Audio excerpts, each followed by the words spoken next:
bismillahi raxmaani raxiim. waxaanu sameyneynaa haddaba badhinkii aanu sheegaynay markii ayaanu sameyneynaa imika oo qofka hadduu badhinkaa gujiyo ama userku haddii badhinkaa gujiyo waxaa usoo baxaya qeybtii uu change kaga sameyn lahaa badhinka jajafimation markuu gujiyo qeybta hoose usoo baxaysa oo ah in uu markaa uu informationkiisan aanu sheegaynay sida emailka iyo password labadaas oo keliya bedeli karo. markaasaan taa u xaqiijino waxaan tegaynaa marka hore login, waxaanu soo qaadanaa qeybtii form oo dhan formka iyo wixii ku jiray tableka ayaanu soo qaadanaynaa, halkan aan soo dhigaynaa. kadib waxaan leenahay markaas wixii ku jira double quotationa hal quotation ka dhig, replace all ninkan wuxuu leeyahay ma jiro waayo hore nagu soo sameeyey, marka waan soo qaadayaa.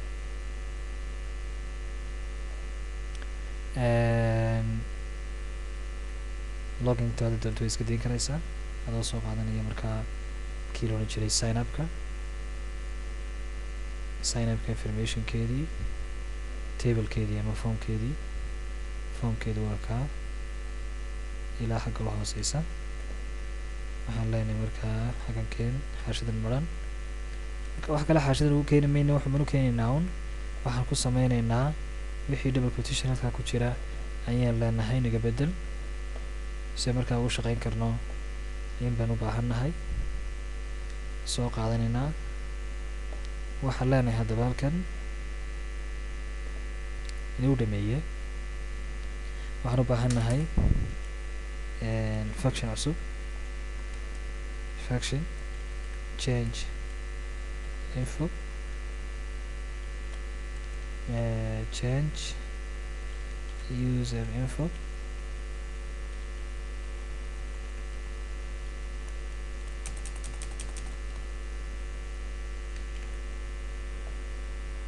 waxaan leenahay markaa eco labadaas dhexdooda dhigaynaa,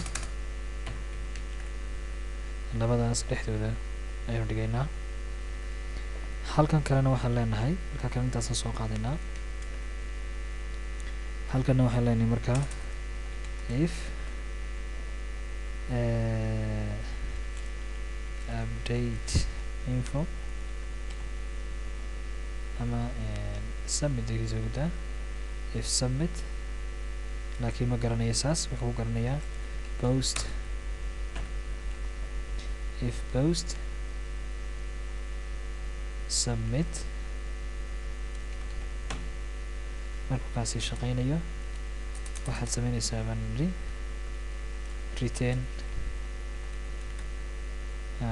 maxay functionka inoo soo celi, functionkaas iminkaad arkaysid inoo soo celi. soo refresh garay bismillah. waxaan leenahay change for information waana markaa hoosta nagu siiyaa maxay informationkii kale sidii iminka doonaynay markaa inoo sameeyey, laakiin xaggan waxaanu soo dhigayo waad garanaysaa baan filayaa oo waxa weeyaan waxaanu garanayn ayaanu meesha soo dhignay oo ah valuega halkan ku jira ayaanu sheegaynaa. kawan waxaan baahanay qeybta usernameka inaga tirtir, qeybta emailka waa sax sida ku daa, confirm emailka sida ku daa, user passwordka sax intaaba waxaan u baahannahay inuu markaa aanu bedelo. halkan laakiin magacaanu ka bedelana waxaan u bixinaynaa update info, halkaasoo magaca u bixin ka bedelaynaa. markaa waxaan leenahay haddaba markaan intaa u bixinay magaca waxaan doonaynaa haddaba if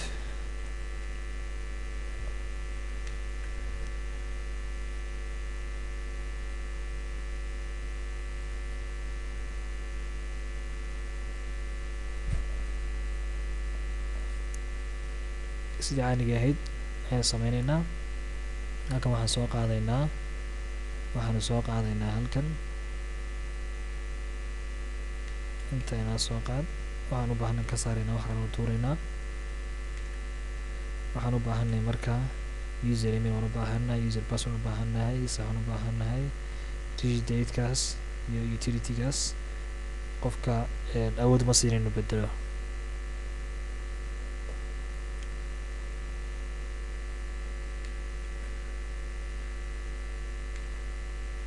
way username-ka dabana sii qeexinaa imika inagoon sii qeexin halkan aan tegaynaa, waxba is dhibi mayno. waxaan leenahay markaa ilaa waa intii une xaggana markaa soo qaadaynaa, isbeddel yar baan ku sameynaynaa, isbeddel yar baan ku sameynaynaa. waxaanu leenahay markaa waa ka qeybta username waan u baahanahay laftigeeda, sababta waxa weeyaan wixii aan ku soconaynay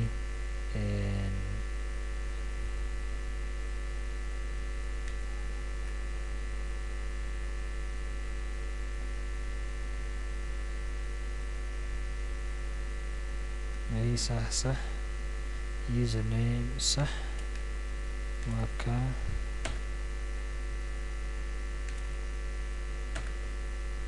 madaxsan. imika username wuxuu noqonayaa wuxuu leeyahay isagu post, isagu wuxuu leeyahay cook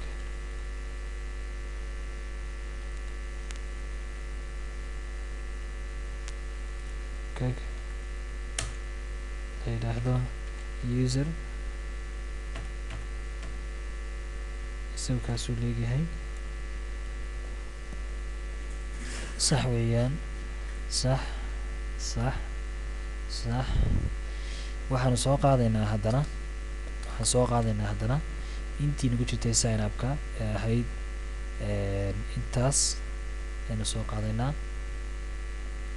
intaa laftigeeda soo qaadaynaa. ila soo hadda waxaanu sameynayno isbeddel yar baan sameynaynaa, markaa tan halkan dhigaynaa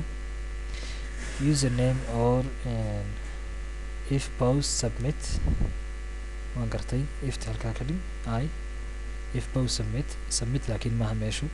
waanigi bedelnay, waxaanu u bixinay update info, magacaasaan u qaadanaynaa. if post haddaan badhinka ama amarka la dhahdo update info taabto way intanu noo fulinayaa. if username equal username u baahin markaa, if user email or user password or user intaas ba hadday bannaan tahay, if fadlan saas samee, haddii kale intaas hadday saas tahay intaa hubi, haddii kale new user ma lihin laakiin waxaan leenahay update ayaan leenahay, update baan leenahay, update info user information, username magi ka saar, user info, user email iyo password iyo intaas ayaynu baahannahay inaan bedelno. isunu bedelaynaa haddaba waxaan leenahay update user info equal mysql query update member where update member ayaan leenahay. waan update garaynaynaa markaa, waxaan update garaynaynaa valueska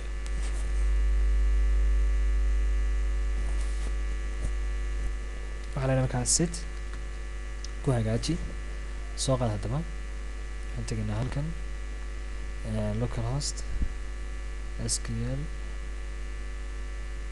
intaa bay naga masax,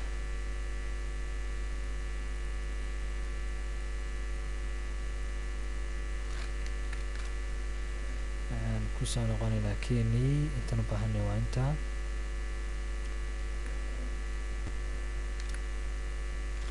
intaasaan u baahannahay user email ilaa waayahay user emailku wuxuu la ekaanayaa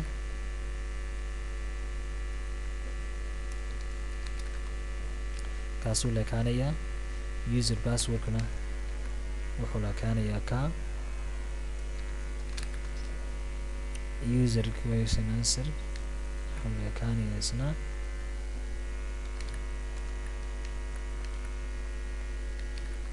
waxaan u baahannahay kaa u dambeeyo isna kaasa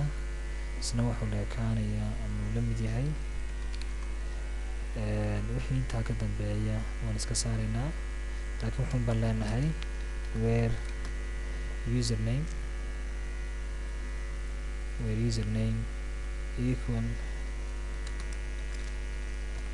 username waxaan soo qaadaynaa haddaba halkaan soo dhigaynaa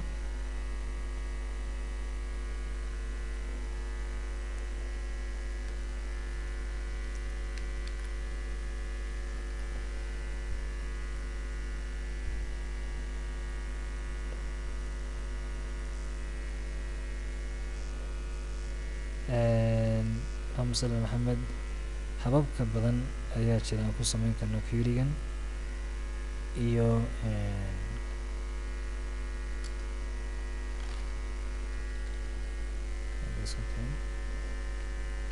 marka inoo xidh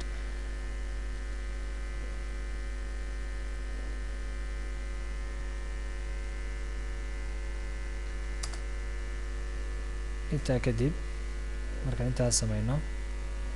waxaan leenahay if haddaan ku guulaysano haddaba informationkaan ku guulaysano haddaan informationkaa ku guulaysano waxaadna siinaysaa updating haddaan ku guulaysano echo div class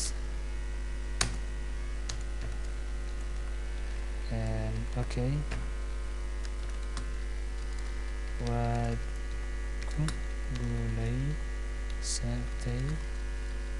updating kaas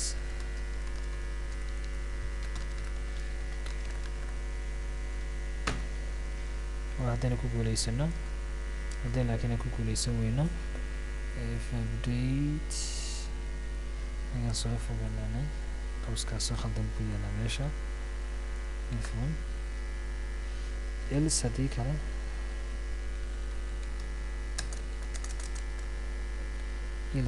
kale aan kaa ku guulaysan weyno echo div class error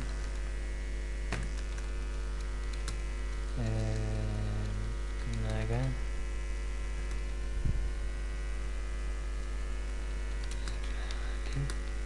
ahaw cillad ayaa jirta waay waxaan idhi markaas intaa noo samee haddii markaa la qabto update info waxaad inoo sameynaysaa user emailka iyo intaasoo dhan baad inoo wada sameynaysaa kadib waxaad leedahay markaa informationka saas ay ugu samaysaa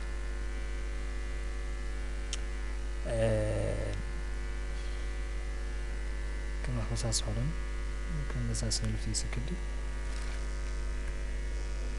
qaybtan saasaan ku save garaynaynaa waayo waxaan tegaynaa haddaba refresh baan soo siinaynaa informationkii imika darkaysid waa kaas waxaan bedelaynaa passwordkii wixii baan bedelaynaa halkan waxaan ka dhigaynaa garyare 3@gmail.com halkan waxaan leenahay confirm password confirm baan leenahay inagu soo qoray halkan haddana mar labaad user password maxamuud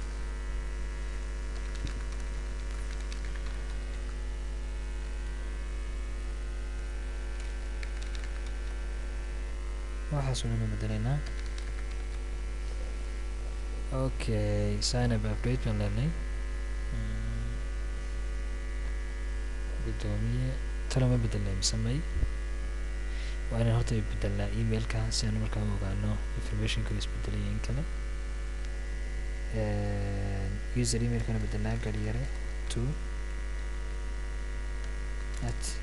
gmail.com intii noo soo bedel maxamuud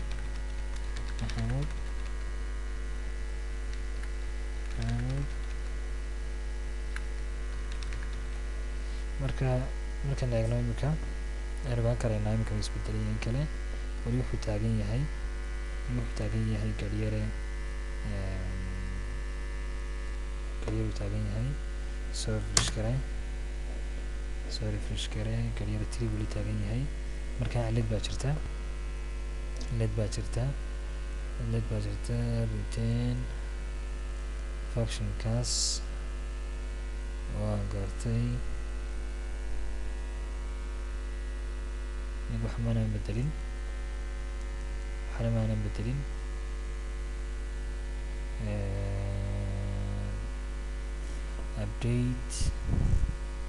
update member set user email equal mail user password equal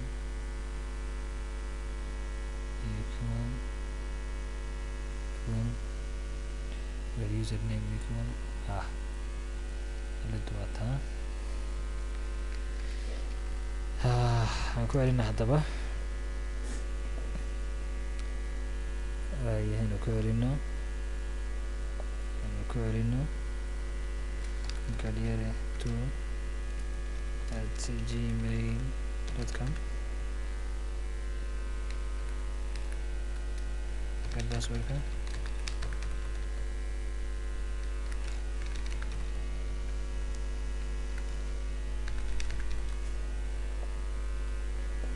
sign up still now diidan yahay mysql query update member set user email equal user email user password equal user password security quotient equal security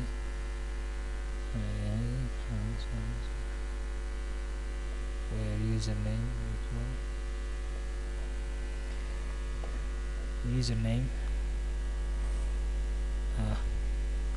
usernamekii baan lahaynba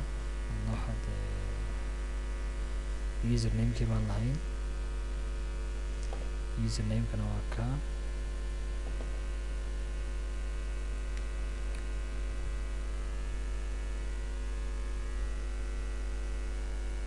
usernamekana waa kaa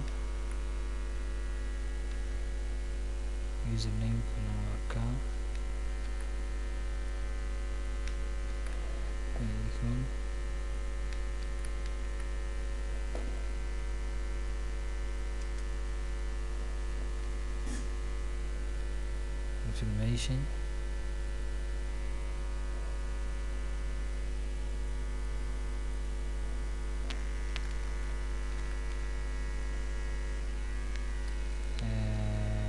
garyare 2 at gmail.com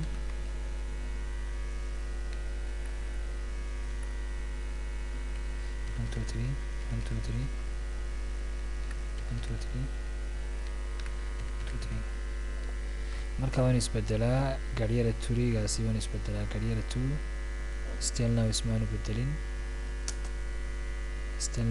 bedelin may waan isbedelaa garyare 2gaasi waan isbedelaa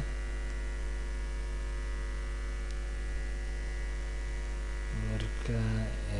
ciladan yar eegi doonaa insha Allah taala markaas waan sii wadi doonaa